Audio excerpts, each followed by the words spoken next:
नमस्कार, मैं dietitian Deepika A Bhatia, director of BB healthy diet clinic and the founder of Aasik Prayas NGO cancer awareness. तो आज हम बात करने जा रहे हैं B12 की। बहुत सारी जगह पर ये आप लोगों ने सुना होगा, स्टमक एक, अनीमिया और हेडेक एंड डिजीनेस। तो इस तरीके की जो प्रॉब्लम्स आती हैं कई बार B12 की डेफिशिएंसी की वजह से भी आती हैं। तो आज हम बताने जा रहे हैं कि B12 की जो डेफिशिएंसी है वो क्यों होती है, किस वजह से होती है, और इसके आगे आगे हम इसके सिम्टम्स और सब कुछ आज जानेंगे। B12 की डेफिशिएंसी पहले तो जल्दी जल्दी पकड़ में नहीं आती है। बहुत सारी प्रॉब्लम्स होने के बाद पता चलता है कि B12 की डेफिशिएंसी की वजह से ये सब हो रहा था। बहुत सारे लोग शिकायत करते हैं हेडेक की, IBS की, स्टमक एक की, और काफ़ी लंबे समय तक उनका स्टमक एक रुकता नहीं है।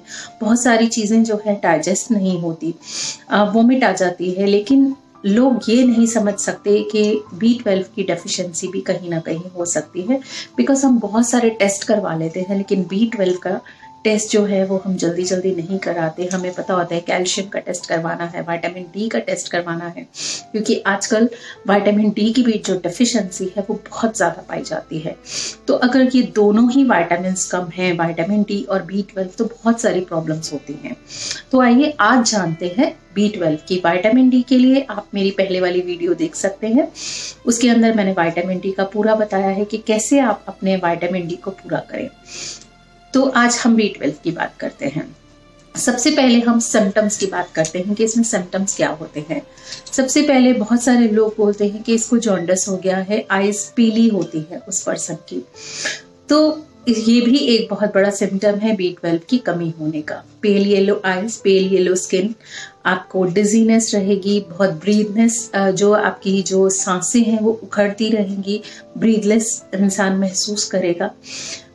और अनीमिया जैसी बीमारियां जो है वो B12 की वजह से आती है। अनीमिया, मैगोप्लास्टिक जो अनीमिया है वो B12 की कमी से होता है। तो इस तरीके की जो प्रॉब्लम्स हैं वो B12 की कमी से आ सकती हैं। कई लोगों के साथ ये प्रॉब्लम होती है कि उनको नीडल्स की तरह, जैसे सुइयां बॉडी के अंदर चुभती हैं नर्व्स के अंदर, बिल्कुल वैसा महसूस होता है। तो वो भी B12 की कमी से होता है। तो आइए जानते हैं कि इसका फंक्शन क्या है और ये हमारे लिए कितना बढ़िया काम करता है। तो B12 जो है हमारे सेल्स को, जितने भी हमारे RBCs है, हमारी नर्व्स है, इवन हमारा DNA है, उस पर वर्क करता है। अगर B12 कम हुआ तो हमारे जो RBCs हैं, जो सेल्स हैं, यानी कि जो ब्लड के अंदर RBCs हैं, वो कम हो जाते हैं। जैसे ही RBCs कम हुए आप अनीमिक हो जाते हो। तो इस तरीके की जो प्रॉब्लम्स हैं वो B12 से आ सकती हैं। हमारी बॉडी में स्टमक में हाइड्रोक्लोरिक एसिड होता है, जहां आगे चलकर जब हमारा खाना अंदर जाता है, स्टमक से जो है प्रोटीन से जो है हमारा B12 है, जैसे वो अंदर जाता है हाइड्रोक्लोरिक एसिड की वजह से वो उसमें से निकल जाता है। निकलने के बाद वो आगे चलकर इंट्रिंसिक फैक्टर बनता है स्टमक के अंदर। तो ऐसे हमारा जो है B12 एब्जॉर्ब होता है हमारी बॉडी के अंदर। तो हमें क्या करना चाहिए और क्या खाना चाहिए, ये बहुत ज़रूरी है, क्योंकि B12 की डेफिशिएंसी जो है वो बहुत बड़ा रोल प्ले करती है हमारी बॉडी के लिए। जब हम अनीमिक हो जाते हैं और हमें बहुत सारी प्रॉब्लम्स का सामना करना पड़ता है, लेकिन हम जान नहीं पाते कि हम उस चीज़ को कैसे ठीक करें। तो ऐसे मेरे पास बहुत सारे क्लाइंट्स हैं जिनका मैंने इस तरीके से डील किया है और वो लोग बिल्कुल ठीक हो गए हैं। चाहे वो कैंसर हो, चाहे वो PCOS हो, कोई भी बीमारी हो। तो जब हमारे अंदर, बॉडी के अंदर न्यूट्रिएंट्स की कमी आती है तो हम बहुत सारी प्रॉब्लम से ग्रस्त हो जाते हैं। इवन थायराइड भी जो है वो हमारे लाइफस्टाइल ठीक करने से और हमारे डाइट को ठीक करने से ठीक हो जाता है।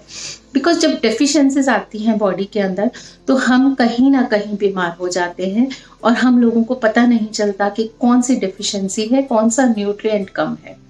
तो डाइट एक ऐसी चीज है जो हर न्यूट्रिएंट्स को पूरा करती है, हर डेफिशिएंसी को पूरा करती है।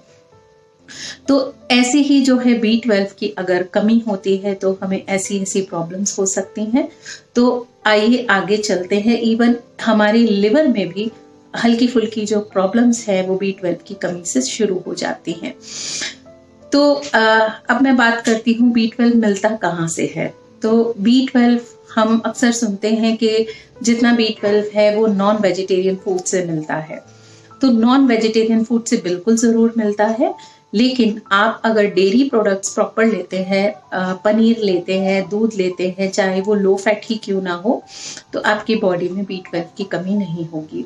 और हर एडल्ट को 2 से 4 माइक्रोग्राम्स डेली की नीड होती है B12 की। तो आप इतना B12 दूध से ले सकते हैं, पनीर से ले सकते हैं, डेली के उसमें आप कर्ड लीजिए, B12 की कमी पूरी होती है। जो वेजिटेरियन है वो एग्स खाते हैं, तो उनका भी B12 जो है वो पूरा होता है। और किसी को अगर बहुत ज़्यादा भी अगर क्वांटिटी में ले रहा है B12, तो वो यूरिन के ज़रिए निकल जाता है अगर वो एक्स्ट्रा होता है। तो इस तरीके से हम जो है B12 की कमी पूरी कर सकते हैं। जो वीगन है उनको B12 की डेफिशिएंसी बहुत ज़्यादा होती है, तो उनके लिए मार्केट में सप्लीमेंट्स भी आते हैं, तो वो सप्लीमेंट्स ले सकते हैं। लेकिन सप्लीमेंट्स लेने कैसे हैं वो बहुत ज़रूरी है। तो हमारी जो टंग है, टंग को अगर हम रोल करके देखेंगे, वहाँ हमारे सलाइवा बहुत ज़्यादा होता है, तो हमें उस टंग के नीचे उस सप्लीमेंट को रखना है थोड़ी देर के लिए, 5 से 7 मिनट के लिए रखना है। देन हमें वाटर से उसको निगलना है, क्योंकि वहाँ पर जो मात्रा होती है सलाइवा की ज़्यादा होती है, इसलिए B12 बहुत जल्दी एब्जॉर्ब होगा। नहीं तो अगर आप ऐसे ही टंग के ऊपर रखकर अगर उसको लेते हैं तो B12 जो है वो एज इट इज़ आपकी बॉडी में से निकल जाएगा। तो ये बहुत ज़रूरी एक पॉइंट है। तो आप B12 जो सप्लीमेंट्स ले रहे हैं वो इस तरीके से ज़रूर खाएं। और मेरी जितनी भी वीडियोस है कोशिश कीजिए आगे शेयर करने की, बिकॉज़ हमारा एक ही मकसद है, लोग हेल्दी हो सके। इस कोविड ने बहुत कुछ लोगों को सिखाया है और सभी लोग जानते हैं कि अपनी इम्यूनिटी पे वर्क करना चाहिए, अपने न्यूट्रिएंट्स जो आपकी डिफिशिएंसीज है उन पे वर्क करना चाहिए।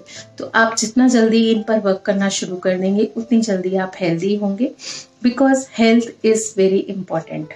और जैसे कि कहावत बनी है, हेल्थ इज़ वेल्थ। आप वेल्थ का तभी फ़ायदा उठा सकते हैं, आप पैसे का तभी फ़ायदा उठा सकते हैं जब आपके पास हेल्थ होगी। और B12 की डेफिशिएंसी से मूड स्विंग्स भी बहुत ज़्यादा होते हैं, तो अपने मूड को भी अगर आपने अच्छा रखना है तो B12 का सेवन करें, यानी कि डेयरी प्रोडक्ट्स, और नेचुरली जितना इसको ले सकते हैं उतना नेचुरली लें। तो धन्यवाद, आगे शेयर करना ना भूलें। धन्यवाद।